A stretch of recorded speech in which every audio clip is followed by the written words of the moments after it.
Hey guys, welcome to Outlaw Edge.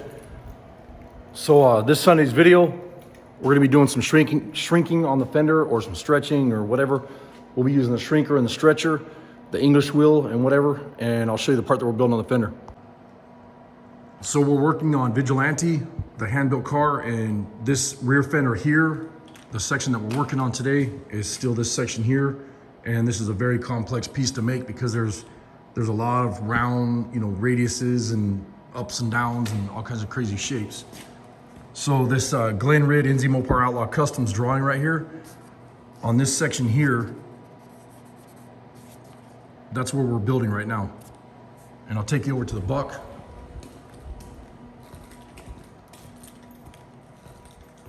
So the last section we built was here. This is pretty much spot welded on just to keep it, so I have shape for this section here so I can weld this piece on. From here to here is where I'm working now. And in the last video, this is where we left off. And it sits on there, but it's still, there's some spots where it kind of oil cans or jumps up, pushes up in the center if you try to push that panel down and clamp it. So it's got to be shrunk in these sections here.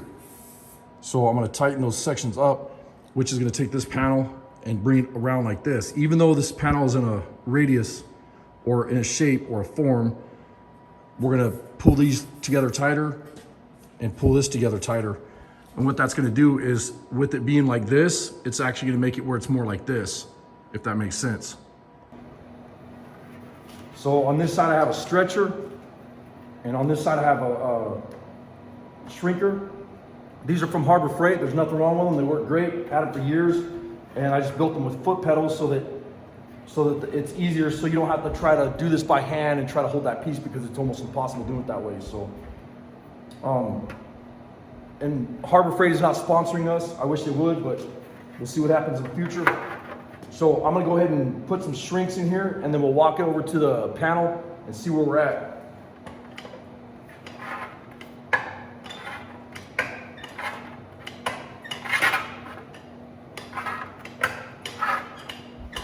I could actually feel that panel doing that, taking form or taking shape. And I'm not going to do this bottom one yet because I want to see where it sits on the fender, on the buck. Now I just did this side here. I went over there and tried it on the fender buck, and this side needs to be shrunk just a little bit. And you want to do this in real small sections. You don't want to do a whole panel, because you'll move this metal a lot. And if I put my foot on here, you can't see my foot right now, but you can see the pedal coming down, or the rod coming down that's pulling on the teeth right here. And what this is doing is this is taking the metal and bringing it together like this. It's the same thing as doing a tuck shrink, but it's in a smaller spot. So when I do this, it's bringing that metal together, which in turn is taking this panel, and it's not only twisting it this way, but it's also twisting it this way. And you could actually, I think you could actually see it on camera once I move this. So I'm gonna move my hands and I'll do it with my feet, and you could actually watch that panel move. I don't know if you can see that on camera.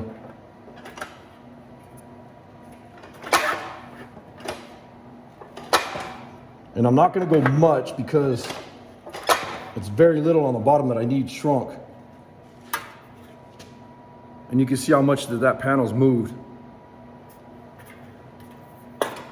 So it's actually taking shape now. This side's kind of messed up right here. I got to hammer on that a little bit, run it in the English wheel or whatever, smooth it out. But I'll get it to where I want it, where it sits on the fender. Holy crap. Sorry about the crap camera work.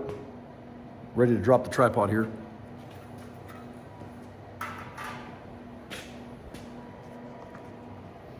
All right, so the problem is right here in the center, this needs to go this way, and this needs to dip down on this side. So it almost needs to be broke right here, bent or broke. So it's kind of like this with this panel. Well, obviously when you have a panel that's shaped like that, you can't bend it down like this. You can a little bit, but you see what happens?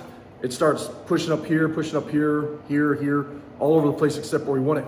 That's the whole reason for the shrinking and stretching. So if you're taking that panel and you're shrinking it right here, you're bringing this together, and then that lets that panel come down like this. And then that'll take that shape of that buck, and that's what you want. So if I take this panel on this station here, each one of these this is a station here, and then from here to here is a station. And then this back piece, I might make that in one piece, so we'll consider that station number 3, whatever, or station C, whatever the hell you guys want to call it. But this piece here is starting to fit really nice right here at the bottom. So once that's ran in the English wheel, it's all bent up right now. You run it in the English wheel, and that's going to smooth that out really nice. But I don't know if you can see that on camera, yeah. But right here, you notice if you push down here on this side, watch this corner right here. It's lifting this corner. So I need to get it shrunk a little bit more so that it sits down on this buck a lot better. So I'll go ahead and work on that for a little bit, and then we'll run in the English wheel and mess around with it a little bit more. So I've had a lot of people ask, and this is a Clutch brand English wheel, and really nice, for a garage builder, a hobbyist, or whatever. I had the Harbor Freight one, and it just kept giving me problems. And one of the things I like about it is this one has bearings inside here, and if you turn this, you can see it just keeps going and going, and everything's built a lot better. I took the cam setup off of it, so I don't care for that. And this is the cam arm here. I just took it off and I welded this solid. That way I can get a nice clean panel, when I'm building them or whatever. But the way the thing's built, it's really nice, totally worth it. But I want to thank Sobering Restorations. Go check out their YouTube channel, Sobering Restorations. Thank you so much. Also, go check out Honest Peyton Speed Shop, awesome channel. And our other channel is Iron Horse Garage and NZ Mopar Outlaw Customs. I don't know if I got a sticker of his on here, or do I? Oh, I gotta get one of those on there. But I'm gonna run this panel right now. I ran it in the shrinker, and you see what it does. It just beats up that edge really bad. So I'm gonna take a lot of time. I won't film the whole thing, but I'm gonna run this through here real smooth, light pressure, until I can get that panel almost perfect, because I have it sitting on that buck really nice now. Excuse me. And then we'll work on getting this edge perfect so we can get this TIG welded. But I want to get all these dimples and highs and lows and everything knocked out of there, and that's the best way to do it, is just run it on a planishing hammer or English wheel. And we'll go ahead and do that now. And the wheel that I have in there has almost no radius at all. It's not flat, but almost no radius.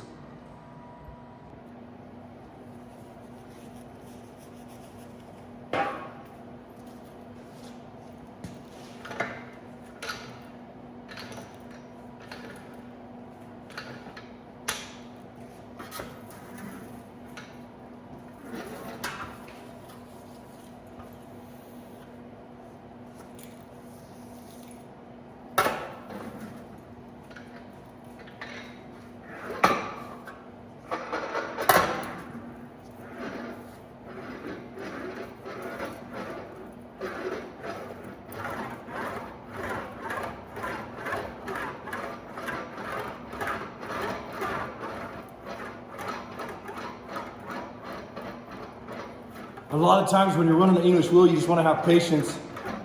Try not to tighten it too much, because you can, overdo it and you'll actually stretch the panel real bad. And it's hard not to just want to reef down on it and go for it, And what I'm doing right now is I'm following the panel's radius or its shape, and then at the same time, the form of the panel.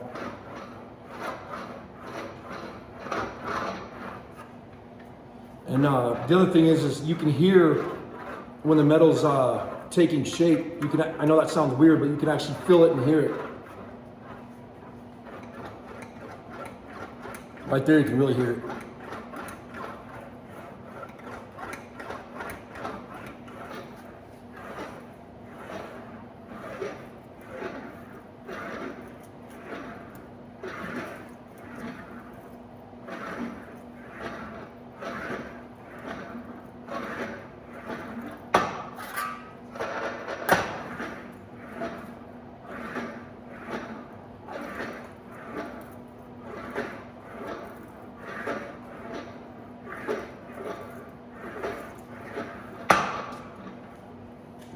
And you can see it's already starting to smooth out really, really good.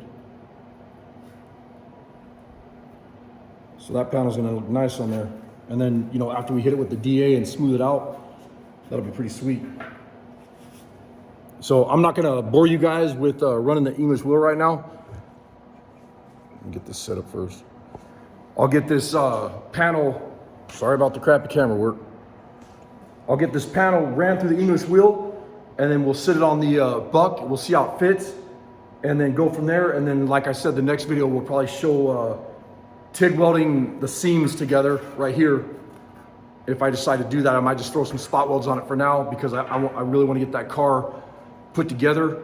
I want to get Vigilante built real, not fast, but soon. I want to get the fenders on it, and next weekend, not this Sunday, but next Sunday, I have the frame coming for the car, or the components for the frame. And then when I get the frame, I'll do the same thing. I'll build the frame, you know, on the frame table in front of you guys. That way you can see my techniques that I use, and by, you know, the techniques that I use, it doesn't mean everybody's gonna do it that way. Everybody does their own style. Everybody has their own ways that they do things. So, you know, I don't mind getting critiqued. I have a lot of people say, hey, it's dumb the way you're doing it or whatever, but you know what? Everybody learns, and that's how I'm doing it. That's how I've done it for a long time. It works for me. Whatever works for you is, you know, you guys, you'll figure out your own techniques as you're doing this, you know, as you're learning. And like Gene Winfield says, you know, every day is a school day, meaning it doesn't matter how many panels you've built in your life, there's always gonna be that one panel that's just gonna kick your ass, and you'll have to really think about it and just slow down, have a lot of patience, and figure out how to get the shape or the form into that panel. And, you know, just all kinds of different tooling and whatever that you can use to figure out, like, I mean, you guys have seen me use like oxygen acetylene bottles, or, you know, pieces of pipe, or even the beater bag, the shrinking stump. You know, you've seen me do all kinds of weird stuff with dollies and hammers and whatever, trying to get that panel the way I want it. And that's what you got to do. You can't be afraid of beating that panel up to make it look nice, because you'll beat that panel up 10 times before you make it look nice, you know, where you get it perfect.